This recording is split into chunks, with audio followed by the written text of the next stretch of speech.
Assalamualaikum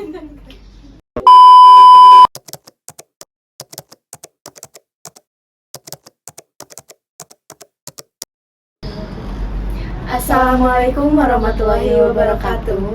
Selamat datang di podcast kami. Hari ini kita akan membahas topik yang sangat penting dan sangat menarik nih, yaitu pola hidup sehat. Dan bagaimana sih kebijakan kesehatan mendukung gaya hidup yang lebih baik. Bersama saya, Bulan Cahya Agustin, dan rekan saya, Siti Fauzia Azahra. Kita akan kedatangan narasumber yang sangat ahli di bidang trender, yaitu Ibu Risna Resita Sarjana ST. Selamat datang Ibu.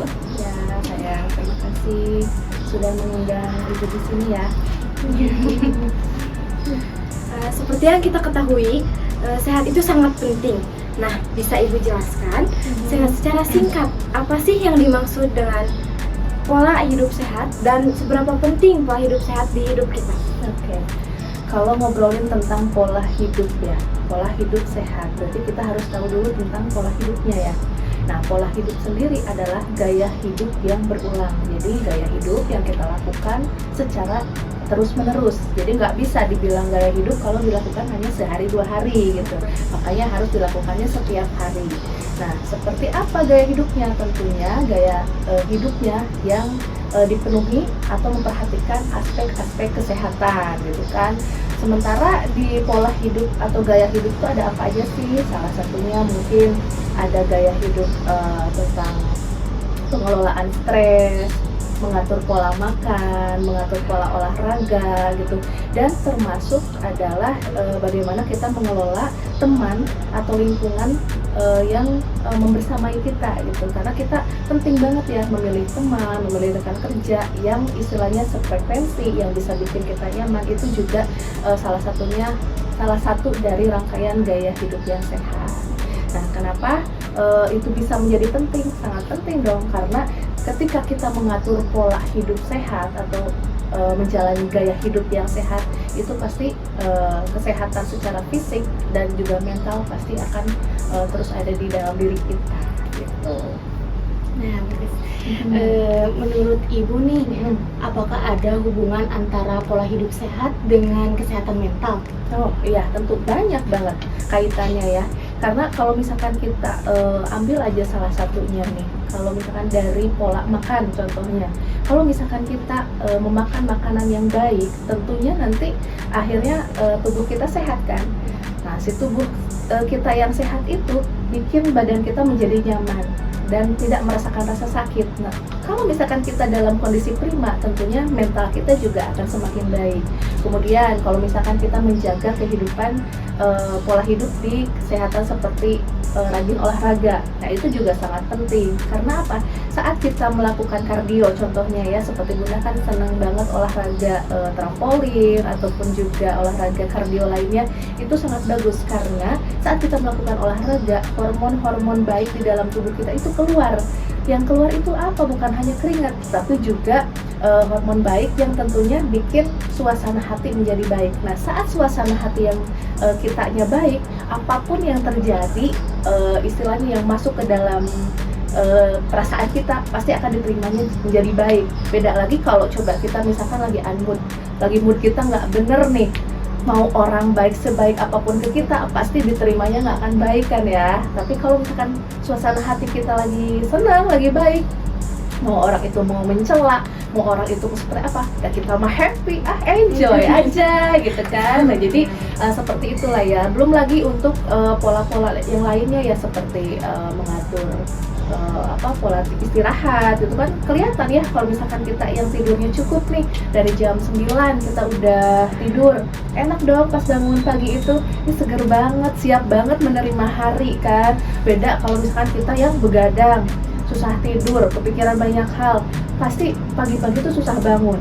Udah gitu pas pagi, ini udah pagi lagi gitu kan. Jadi kita menerima menjalani hari di hari itu pasti kusut, udah tunduk gitu kan, ngantuk ya, terus juga badan kita yang nggak prima pasti nggak siap. Jadi memang semua itu berawal dari kesehatan fisik kita yang pasti nanti akan nyambung ke kesehatan mental gitu.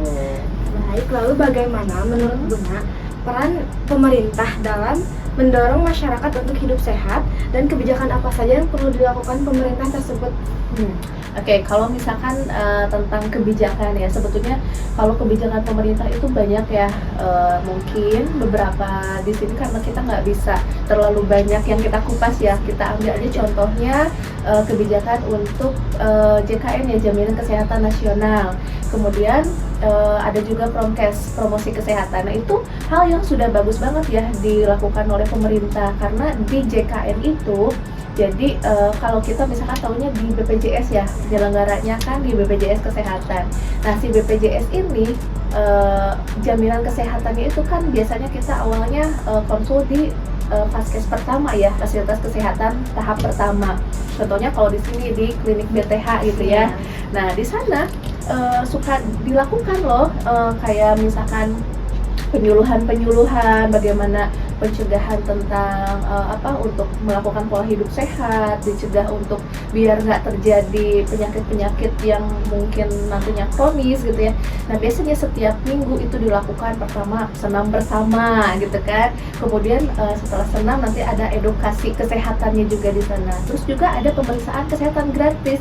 Jadi kalau teman-teman nih yang punya sudah terdaftar di Vaskes pertama, itu boleh banget ditanyakan ke Vaskes pertamanya, apa sih fasilitas yang bisa saya terima dan bisa saya rasakan di sini sebagai anggota dari penerima jaminan kesehatan nasional gitu. Karena di sini kan kalau misalkan mau juga boleh daftar di misalkan pindah Vaskesnya di klinik BTH ya, karena di klinik BTH tuh benar banget ya, di sana tuh terjamin lah gitu, mulai dari pemeriksaan kesehatannya, kemudian ada rutin senam bersama gitu kan, sehat fisiknya juga, kemudian ada penyuluhannya juga, kemudian ada pemeriksaan darah rutin juga setiap 3 bulan sekali. Itu udah bagus banget ya.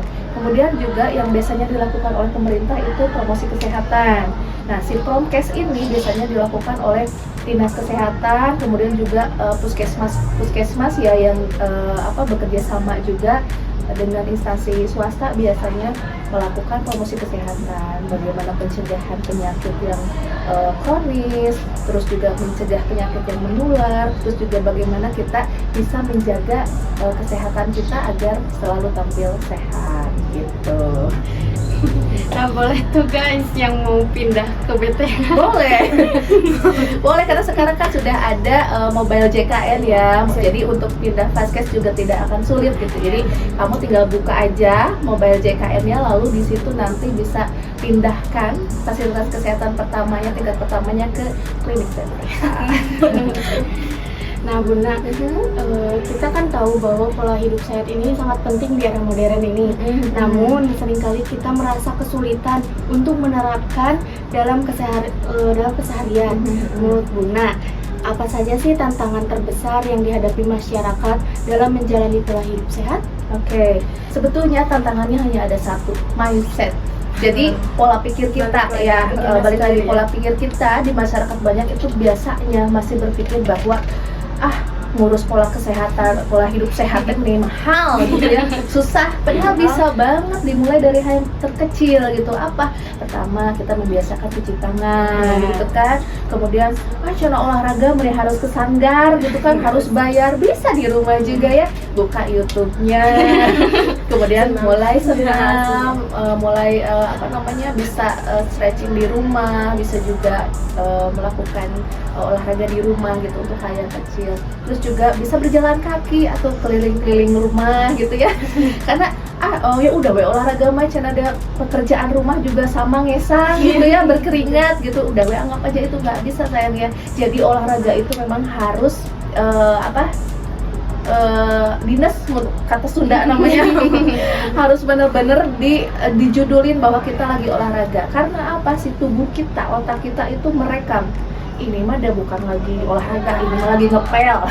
Jadi nanti si hormon yang keluar adalah hormon untuk bekerja gitu. Sementara kalau misalkan kita lagi olahraga, pakai sepatunya, biarin cuman jalan kaki di depan rumah juga ya, bolak-balik. Tapi kalau misalkan udah dijudulin olahraga, itu pasti si tubuh kita ngeluarin hormonnya senang, happy. Nah itu yang salah satunya menjadi manfaat saat kita terima pas kita olahraga gitu. Terus juga kayak harus ngatur pola makan teh meniriweuh, harus nyediain lah makanan yang clear food gitu ya, makanan-makanan real food yang sehat gitu. Sementara kan kita juga di rumah banyak banget yang bisa ditemuin ya, sayur gitu ya, 4 sehat 5 sempurna gitu kan.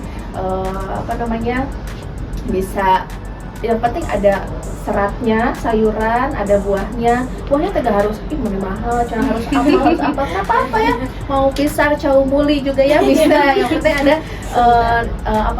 ada buah-buahannya, ada seratnya, ada dagingnya, proteinnya apa nggak usah mahal, tahu tempe juga itu justru protein yang sangat bagus buat tubuh kita gitu kan. Kemudian mengatur juga porsi nasinya gitu kan. Kemudian juga bisa disesuaikan dengan menu harian, jadi nggak usah gimana nih harus disesuaikan, kan biasanya gitu ya kalau orang nyari informasi di internet itu kan ini mah menunya harus disamain, nggak harus, yang penting kadarnya adalah sama gitu, kadar gizinya sama, yang kita terima sama tubuhnya juga sama, dan bisa langsung kita lakukan dari hal kecil di rumah gitu. Baik, jawaban yang sangat menarik sekali ya tentunya. Jadi sekarang menurut Buna, apa sih faktor utama yang membuat masyarakat untuk jadi tidak peduli dengan pola hidup sehat tersebut? Ya, kembali lagi ya, kalau misalkan menjadi faktornya itu mungkin tadi kembali lagi pasti ke mindsetnya, mungkin belum terbuka gitu ya. Kemudian yang kedua, karena masyarakat pada umumnya itu masih merasa baik-baik aja dengan seperti ini, padahal dengan kehidupan yang biasa kita lakukan itu lambat laun nanti akan mengikis kekuatan di dalam tubuh kita gitu ya, seperti punten gitu, untuk yang biasa tidak pernah mencuci tangan sebelum makan, nah itu dirasa biasa aja, enggak kok nggak apa-apa, tapi kan lambat laun ya kalau misalkan kita terbiasa dengan hal-hal yang tidak baik, nanti pasti ngaruh juga gitu ke dalam tubuh kita. Jadi mungkin kembali lagi harus terus ditingkatkan promosi kesehatannya, terus juga mungkin edukasinya harus mulai lebih meluas lagi ya, agar bisa diterima oleh masyarakat yang lebih banyak. Nah, Buna, adakah program pencegahan untuk meningkatkan pola hidup sehat dan kesehatan mental masyarakat? Oke, kalau misalkan pencegahan sebetulnya sudah banyak dilakukan ya sekarang juga oleh pemerintah gitu. Salah satunya tadi sudah mulai banyak dilakukan promosi kesehatan dari biasanya setiap minggu selalu ada gitu, kegiatan rutin yang dilakukan oleh pemerintah. Cuman kembali lagi masyarakatnya mau enggak gitu. Biasanya kan ada penyuluhan di sini, ayah konsumsi nate, jadi itu biasa lagi ya. Jadi kembali lagi ke kesadaran sendiri gitu, kesadaran masyarakat sendirinya memang harus menyadari bahwa mengatur pola kehidupan yang sehat ini adalah penting gitu, terutama bukan hanya untuk kita sendiri, karena kan kita jatuh sama satu keluarga, otomatis yang kalau misalkan kita menggunakan satu pola kehidupan itu kan ngaruh ke anggota keluarga yang lain.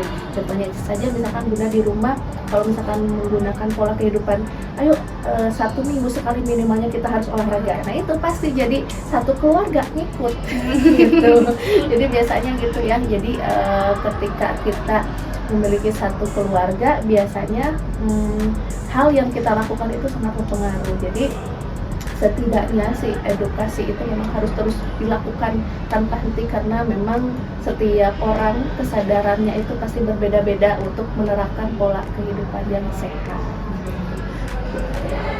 Jawabannya sangat menarik dan komprehensif ya. Ibu Nana, terima kasih atas waktu dan penjelasannya. Semoga informasi ini bermanfaat bagi kita semua dan para pendengar. Ya, sama-sama. Baik, demikian pembahasan kita mengenai pola hidup sehat di Indonesia. Tentu saja kita semua memiliki peran penting dalam menciptakan lingkungan yang lebih sehat mungkin ya. Semoga informasi yang kami bagikan bisa memberi pencerahan dan memotivasi kita untuk untuk berkontribusi dalam mengatasi stigma serta mendukung kebijakan-kebijakan yang lebih baik. Terima kasih telah mendengarkan. Terima kasih sudah menonton podcast kami sampai akhir. Semoga bermanfaat bagi kalian semua. Wassalamualaikum Warahmatullahi wabarakatuh.